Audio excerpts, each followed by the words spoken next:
Um, my song, how I'm feeling today, is Walking into Sunshine by Central Lane.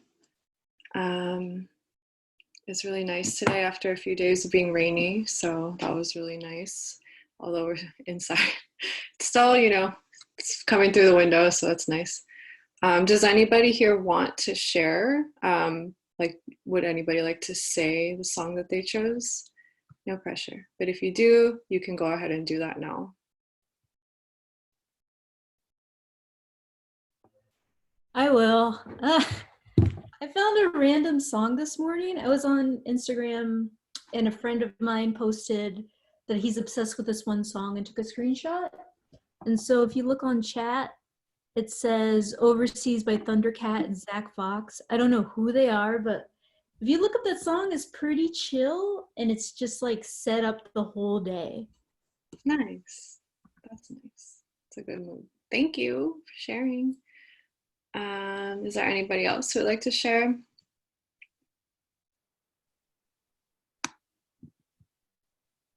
Going once, going twice.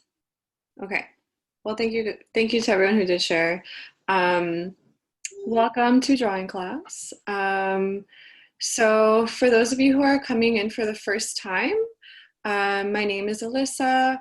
I am the printmaking teacher at Youth Art Exchange. So printmaking is my trade, my art of choice, but I also do other mediums, and drawing is another strong suit of mine. So I'd like to share that with you guys. Last week, we kind of just started from square one, and we went over sort of the principles of line. And so this week is going to be a little bit more advanced, getting into a little bit more, complex stuff. So we're going to continue a little bit with line, but we'll be delving into other concepts as well, including what a contour is, and different variations of that. And that's going to take us into learning a little bit about light and shadow, which takes us to learning about value. And so these are really core concepts in drawing and in a lot of art forms. But that being said, I just want to start off by saying that there's really no right or wrong way to draw. Everybody has their own drawing style. And what I'm showing you particularly today is how to draw from life. So, no pressure. Don't feel like discouraged if you don't get it the first time, or if you have like a really stylized, so yeah. And again, if you are just arriving right now, what you need today is a pencil. Any kind of pencil will do. Even a mechanical pencil is cool. An eraser. If you have one of these are like really, really great erasers for drawing, but not necessary. Any eraser will do. A piece of paper. So like I have a sketchbook, but you could just, you could use anything. And then you need a fruit or a vegetable, anything that is like fairly round or just like, a simple shape. Yeah, so we're gonna get started. So I'm gonna go ahead at this point and share my screen with you guys, because most of the lesson today is gonna be based on some photos and drawings that I have already made for this. So I'm gonna go ahead and do that. And I'm still getting used to this. So let me know if for whatever reason you can't hear me or you can't see what I'm sharing with you, okay? All right, so I have here just like a setup of how I placed my mango. So the idea is that you want to place your object on like near some kind of light source, so you can sort of see the form more dramatically. I put mine right next to my window so that there's like a clear direction to where the light is coming from. If you don't have a window, You know, like a lamp would be a good way to sort of create this illusion of light, or a flashlight, or you know, something like that if you can. If not, it's okay. It will still work, but this will be a little bit easier for you guys to understand what's going on. And then I put my mango on a piece of paper, just because like my desk is really dark and you can't really see the shadow otherwise. So I put it on a light surface that sort of accentuates the shadow and makes it a little bit more visible. So if you can do that, that would be wonderful. So I'm gonna give people like a few minutes to do that, or maybe just a minute or two before I move on to the next slide. Okay.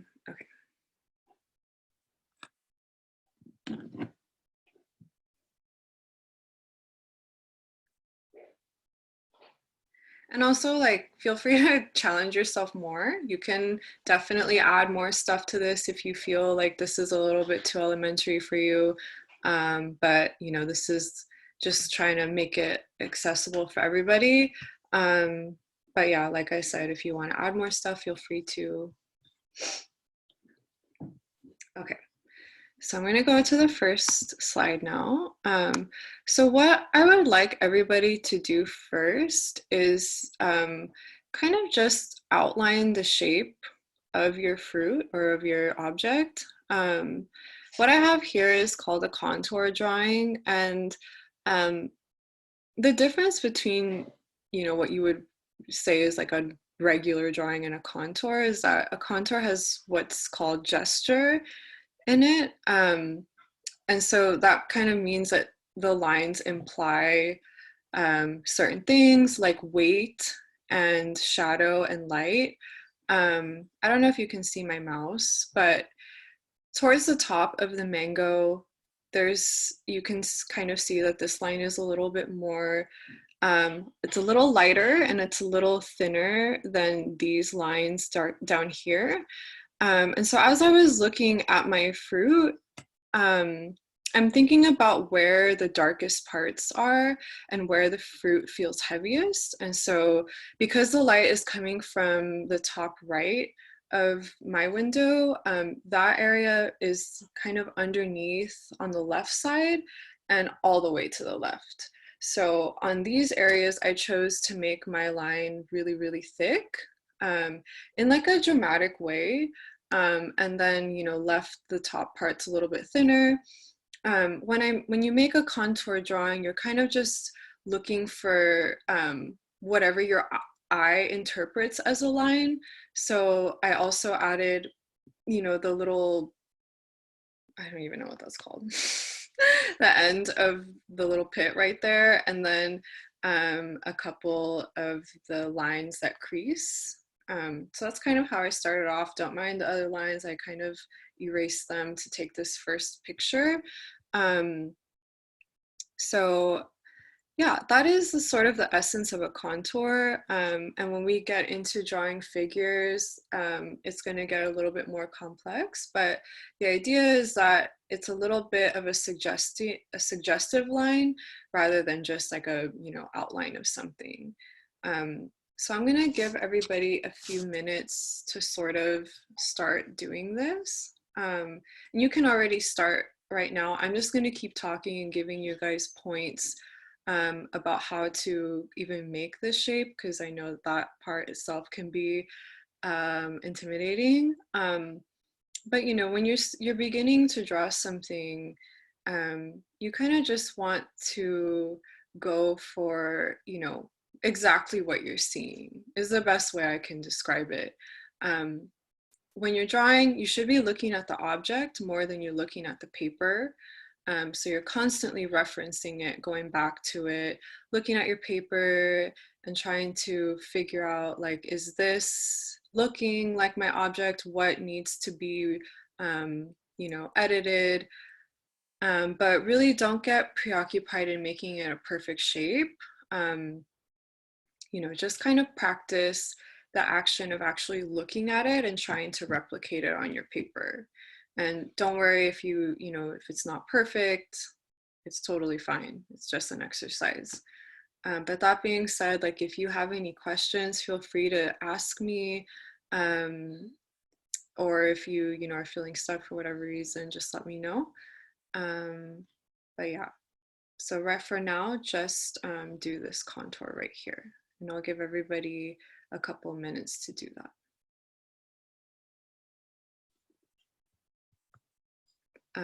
Folks who may be past that point. And if you're not, no worries. Keep going, and you can listen while you keep going. So what I'm starting to do here in this photo is what's called a cross contour. And so this is really important before we even talk about shading. This is sort of still in lines with the action of trying to figure out how form works. So it makes it a little easier to imagine how to add value to something if you sort of try to imagine this shape as having lines going across it. So I want to challenge you guys to, once you have your outline contour, to sort of go within the shape and see if just using lines in one direction, you can build the shape of your object. And because this mango is round, I'm making these lines sort of go down and then come up to each edge, and also taking account of the fact that it gets, a little bit thicker and rounder towards the center, and that is protruding. So it's coming towards me, whereas the edges of the mango are sort of going away from me, if that makes sense. Okay. So if you can just imagine that your shape has lines, try to draw them, and what would that look like? And so I began with horizontal lines. You can begin with vertical if you want. Your lines can even be like, they don't have to be as sparse as mine are. You can draw more if that is a little easier for you. Okay, you can't see my cursor. Okay, sorry. Yeah, so go ahead and start doing that. And then when you're finished with the horizontal, you can go ahead and move on to the vertical. And so this kind of, further helps us understand how these lines are working together, these imaginary lines.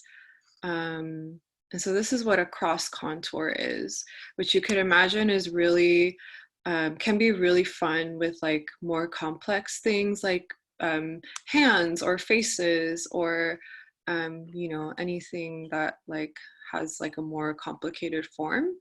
But I think that at this level, it's really helpful to understand how value works in it, before actually doing it. Okay, so I'll give you guys a couple minutes to do that.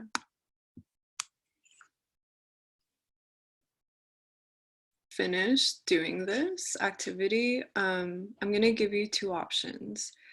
You can either erase these lines that you made, which I know is like counterproductive, but just to sort of avoid making an entirely new one. Or you can, if you want to, like you could trace it, or try to make a new one, because the next activity we're going to do is going to involve actually shading, or you could even shade over the lines if you want, but like that's why this first photo has the lines erased, was because I erased them. Yeah, so it's kind of up to you what you want to do, but you should have a blank slate, or not a blank slate, but just like a back to this form for the next portion, okay? And I'm gonna shortly talk about some concepts about shading and light and whatnot, so like you could do that while I'm talking as well.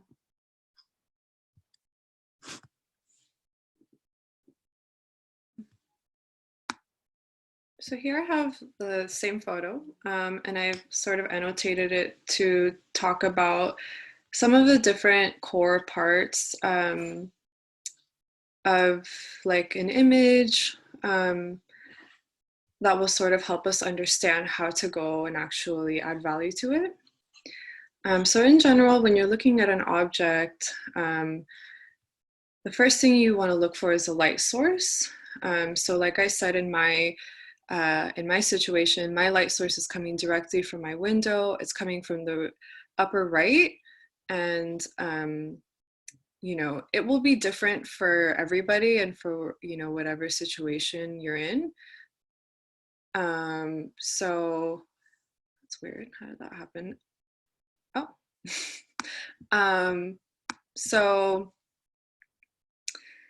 anyways, sorry, that kind of caught me off guard.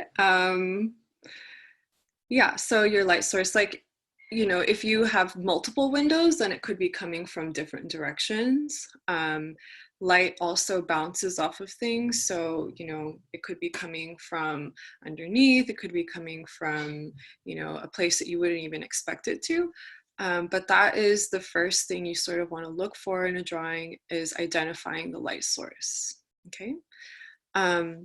And so that being said, now we're going to our object. And so there is always a highlight on an object, and that's where the light is directly touching it. And the highlight is, yeah, right here in this area. And then you have your low light, which is this entire back end of the mango that's completely in shadow. Because there's no light coming from the other direction, it's pretty clear to us that that's the darkest point of the mango.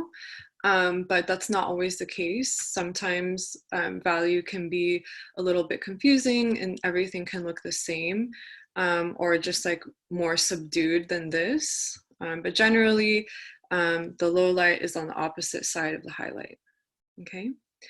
And then we have what's called reflective light, which is underneath the mango. And because I have a white piece of paper underneath it, that reflective light is pretty strong. Usually this will be affected by whatever is underneath your object. So, you know, sometimes like if you have a really bright color, that bright color will reflect back onto it. Or, you know, if I had taken my paper away and just had the mango directly on the table, then it would have been, you know, a lot less visible.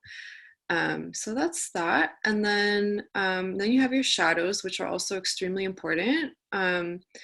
So right here you have your undershadow, and shadows are like, you know, a little bit complex. So at the point where the mango directly touches the paper is the darkest part of this whole still life. So right there is, you know, that that's going to be your darkest point. But because the shadow casts out, I don't know if you can't see it that well, but you can sort of see that there are two shadows. So this one is like the direct one, and then there's kind of, I guess, a reflection of it, or like an echo, I guess is a better word, and that's called the cast shadow. And so these are things that you want to always be looking for when you're making a drawing, because the shadow contributes just as much to your composition as does the object. And just to go over a little bit of what we did last time, the mango is the foreground. So whatever object you have, you know, sort of that is like your subject, or that is like directly in front of you, that's your foreground. And then whatever is secondary is the background. So in this case, like, you know, this box, the table, even underneath it, that's all background, okay? Does anyone have any questions about that? No? Okay. So this is, you know, we're going to sort of try to retain this knowledge as we're learning about different processes and as we're doing this next activity. So we're gonna just jump right into value. Like I was saying earlier, everybody has a different style of drawing, of, you know, making, creating. And so I wanted to give you guys a couple options to how you can approach shading. I personally am a crosshatcher, so that's number 2. That's just kind of like what I go to. That's how I like to draw, but everybody has their own type of method. So hatching is basically when you just go in one direction, and you can do it in a more graphic way in which the lines are like separated like this, or you can do it where they're very close together like this. And cross hatching is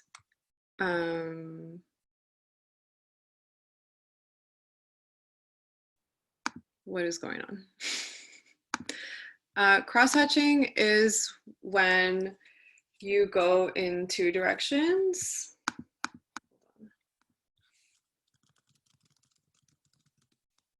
Cross-hatching is when you go in 2 directions. And so, you know, this way you can get a darker color or a darker shade, excuse me. And that's kind of like how a lot of folks draw. Stippling is when you just use little points to create something. And, you know, that's like a really cool way to, you know, create the illusion of value, but it takes a really long time. But, you know, if that's your thing, by all means, go for it. And then solid shading is usually done with more of like a different tool, basically. So like for that one, I used a piece of charcoal. Can whoever is doing that, please stop. It's very distracting. Thank you. So the solid shading can be done like with a different type of pencil. This all also depends on what tool you're using. So, you know, I'm using a really just like a basic pencil, which is a little bit limiting because of the lead. So if you look at your pencil or whatever tool you're using, you know, this one is HB. Usually pencils have different like hardnesses or softnesses of lead. And so, you know, HB is like one of the lightest types, which is a little bit limiting because I can't get very dark. But, you know, it goes in many levels. There's like from H all the way to, I think, like F. And you know, the higher the letter, the softer it is, which means it lets more lead out. And that will change how you draw. So it's kind of up to you and like what aesthetic you like. There's also charcoal, which is very, very soft and darker than lead. And, you know, yeah, so, you know, with charcoal, there's more of like a blending situation. But, you know, it's really up to you. I prefer this method, but I also have done a lot of solid shading and stippling, however you say. So it's fun to explore all of them. And I encourage you to as well. Okay, so we're gonna delve right in. So I took different photos of my stages of this drawing.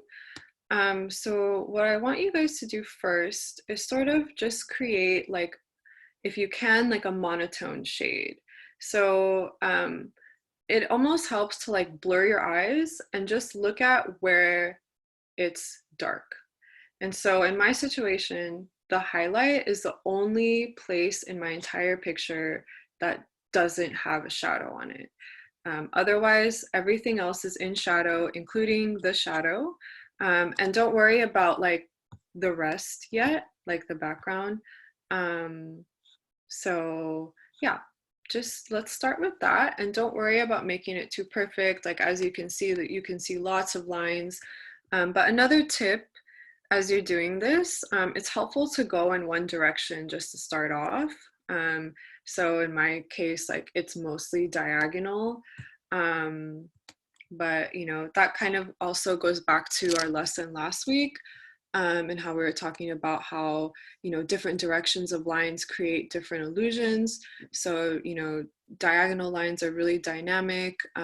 They create the illusion of movement, of like tension, but you can also create these lines horizontally or vertically.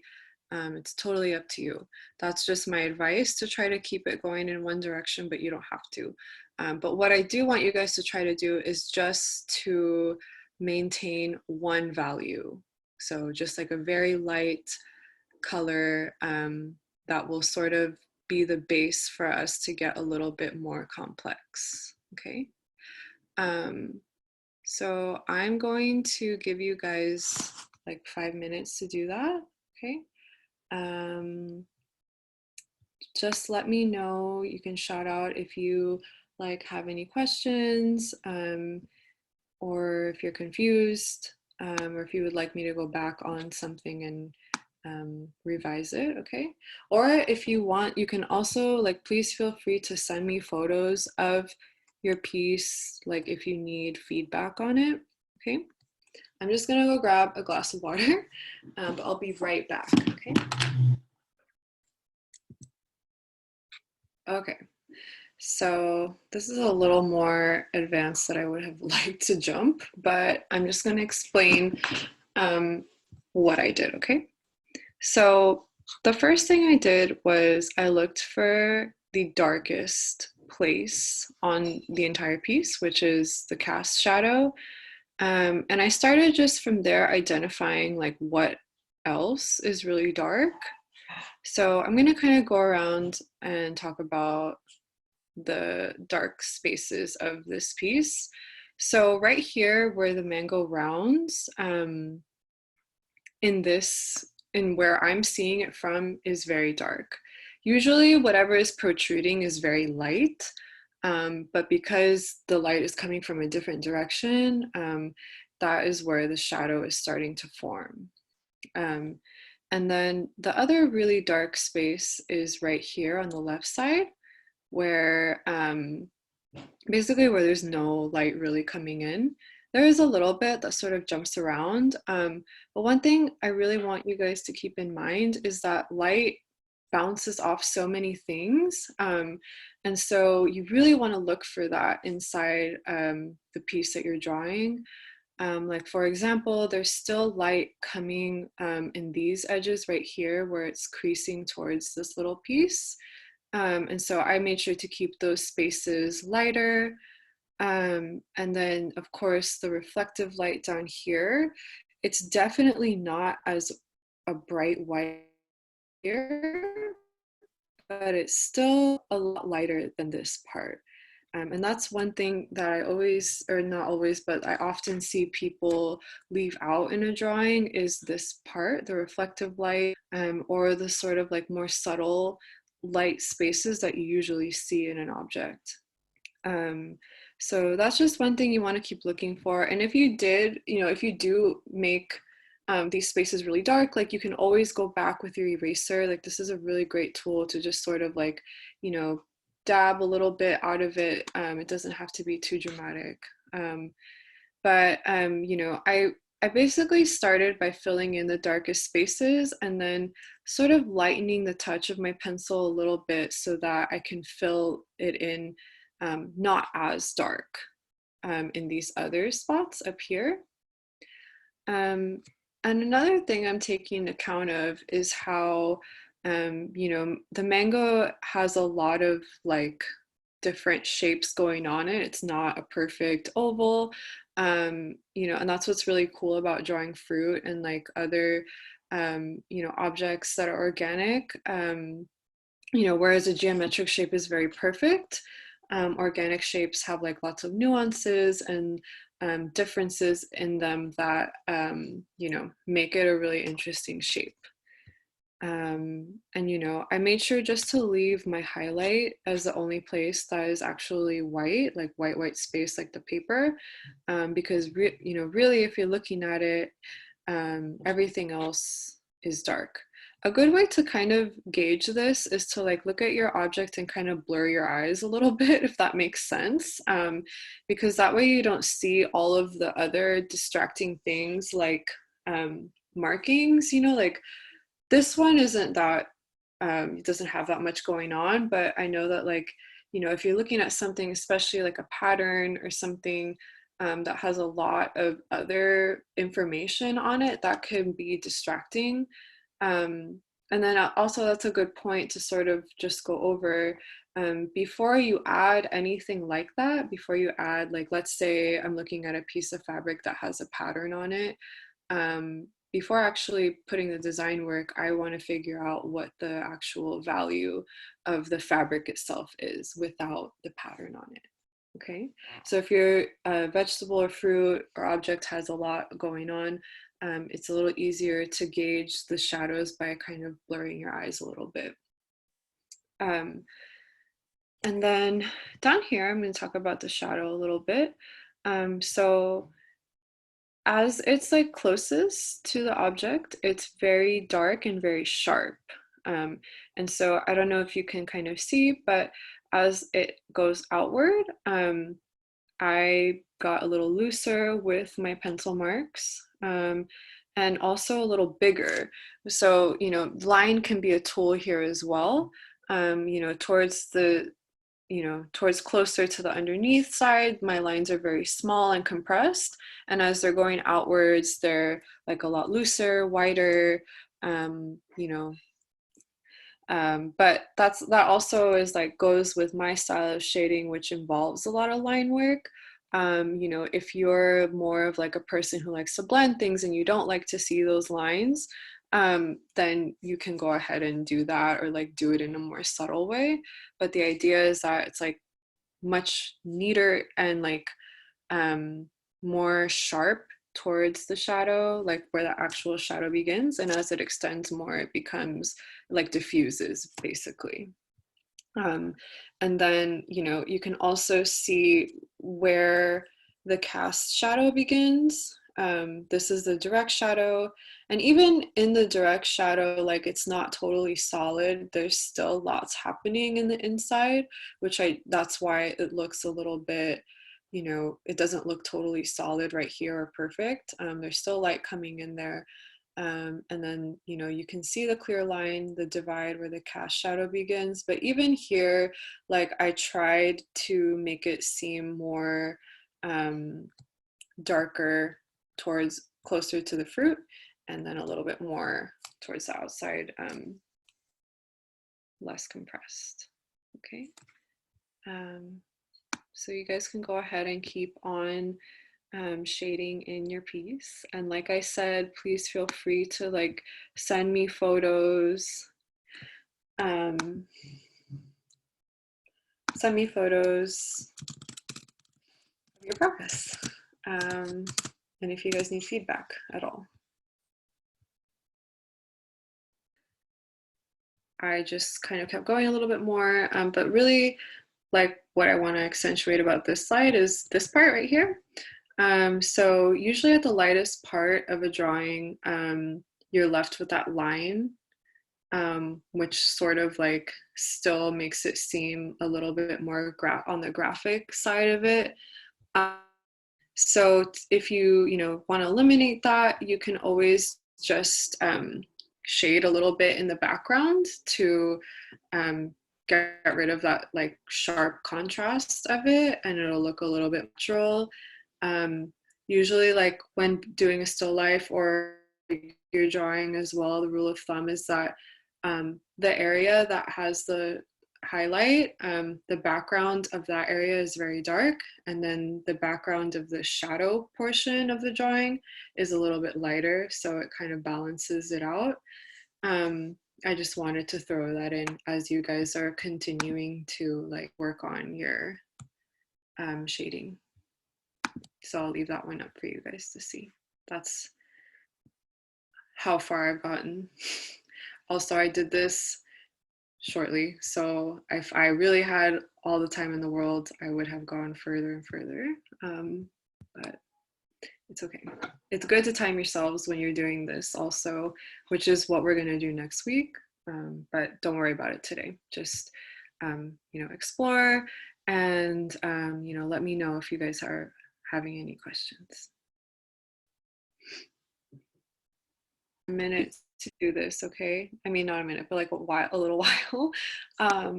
I'm just going to ask you to take a photo when you feel done and send it to me. That way I can give you guys feedback. I think that that's like a really good way to learn. It's just sort of having like another pair of eyes to help you out. You can send it to me privately if you want, and I'll just kind of, give you feedback about it. Or you could send it to the group so that we could all learn from each other, but it's totally up to you. But yeah, once a couple of folks start sending me over pieces, that will sort of wrap up our lesson today. And I'm going to give you guys an activity that you have the option of doing that will like help you with your value a little bit more. Okay, so we'll regroup. Let's say in about like 10 minutes. Does that sound good? Okay.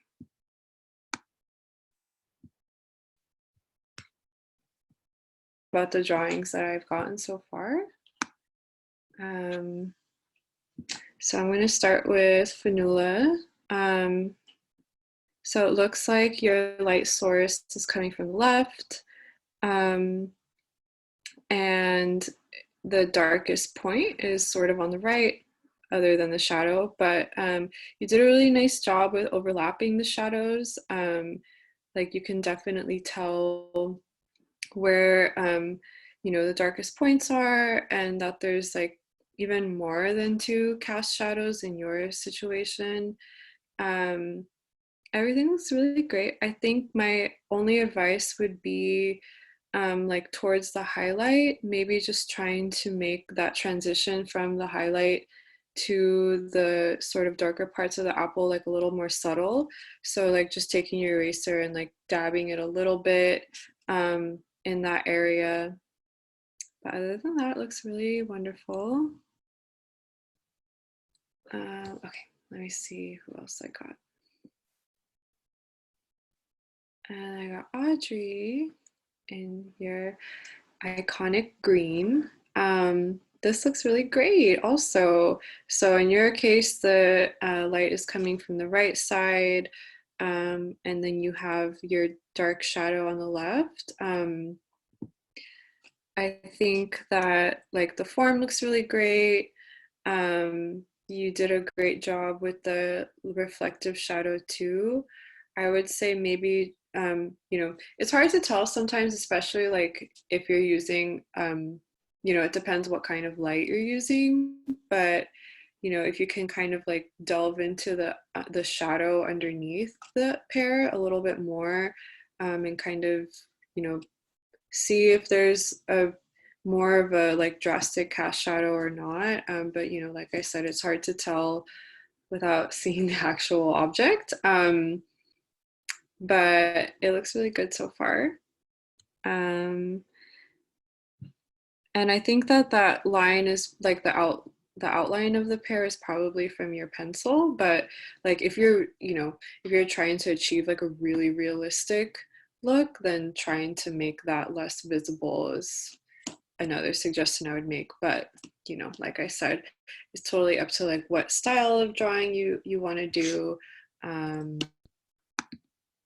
If you want to have a more stylized looking piece, then that's totally cool. But it looks really good so far.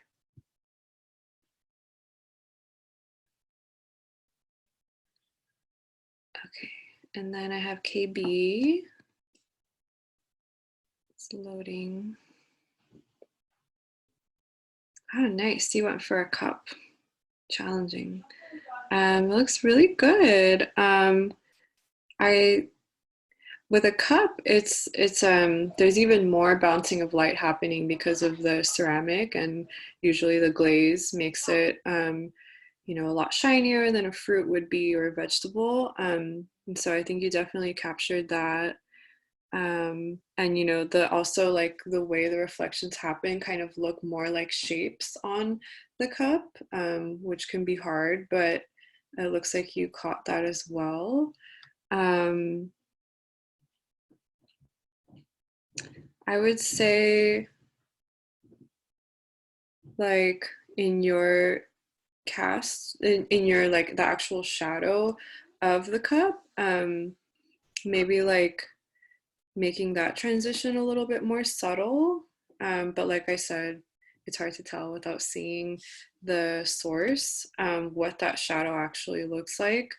But it looks like there's definitely like a clear, you know, undershadow, and you can tell where it starts to diffuse outwards. And nice cross hatching. Yeah, it's looking really good so far. I would say that, yeah, maybe just trying to be more subtle in some areas, but it looks really good.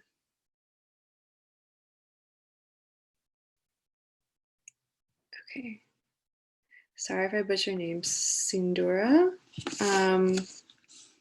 Nice avocado. Hold on, sorry, having a hard time seeing it. Okay, yeah, this looks really great as well.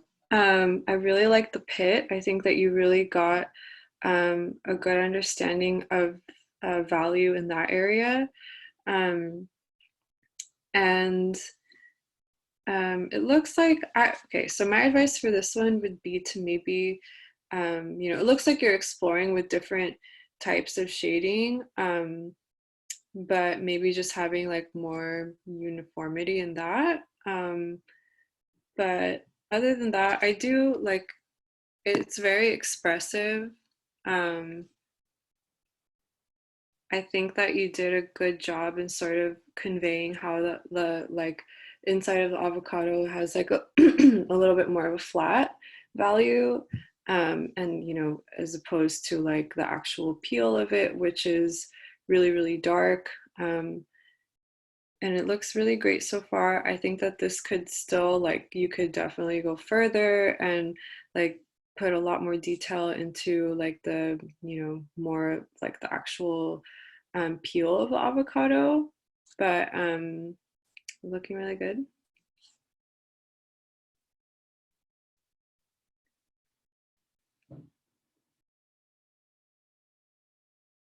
Okay. And then I have Yosmar. Sorry if I'm saying that wrong. Correct me if I am. Okay. All right. So it looks good so far. I would say that like it seems like you're still at an early point. So, but it looks good so far.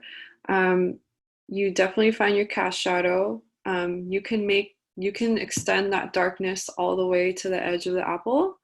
Um, and then, you know, along with like, you know, that part, you can definitely keep going in and making the shadows darker, on that side of it. Um, you know, like I said a little earlier, looking for like the darkest darks of the object is like the first step I usually do after just sort of generally coloring in like what's dark. So you know, you can keep going with that sort of first area that you started to color in, and then after that, it's kind of just, you know, blending and kind of like making things transition smoothly. But it looks like you've identified like the most important parts of it, which are the shadow, the highlight, and then the dark parts of it. So from there on, you know, just like keep looking at the object and like, you know, coloring in what you see. But you're off to a good start. If there's anything like specific you have a question about, just, you know, you could just shout it out or type it in. But it's looking good. Okay, so that's all I've gotten so far. You know, feel free to keep sending them to me. But just for time's sake, because we're sort of stretching it a little bit right now, I'm gonna give you guys just an exercise that I think will help you out a lot with value. I'm gonna share, I don't know if my screen is still being shared. It is, okay. Okay, so I hope everyone can see it. It's a value chart. If you can't see it, just let me know. So this exercise is really great for sort of figuring out like the different ranges of value. In my value chart, I actually left out an important box, which is the white box. Like it should have nothing in it. But how I started it is I just used a ruler to measure out 2 inches wide, and then each box is an inch long. You can do it whatever variation you want. You don't even have to measure it. It's just the idea that you're sort of creating the system that separates the value into like different compartments. And so this makes it easier to sort of figure out like how light do I have to put my pencil on the paper to create the lightest light, and how dark do I have to press on my paper to create the darkest dark. A lot of value gets lost just because like we don't really know how, what kind of pressure to apply when we're drawing. So this is like a good exercise for figuring that out. A lot of like, and this is also something that I always struggled with when I was drawing, is sort of like having everything kind of glaze over into one value, either that or having it be like way too contrasted. And so, that means that like a lot of different ranges of value are getting lost. So this is really helpful to have even like next to you as you're drawing to sort of figure out, what types of values you want to be adding to certain areas. Where's your darkest dark, where's your lightest light, and where are the in-betweens and what do they look like. So yeah, in my chart I have just 6 boxes, but I want to challenge you guys to do more than that, like maybe 8 or 10 boxes. And the way I do it is like I start with the white box, which isn't on here, I'm sorry. And then the darkest box, and then just try to meet in the middle. So start really dark, go a little bit lighter, all the way until I reach white, or vice versa, the other way around. But when I was learning how to draw, like even before I was allowed to draw anything real, we had to do all types of charts and like exercises like this that seemed really boring at the time and useless. But the older I got, the more I realized how important these things are, and just learning the sort of basics of how to draw. So it's not necessary to do this, but if you guys want to, I really encourage you to keep practicing, and to participate in these activities because they're helpful. But really the big takeaway is just like persistence and practice. Drawing is an art of imitation, and so the more you do it, like the more your mind will get used to it, and your eye will get trained to pick up certain things. So just keep doing it is really my big advice.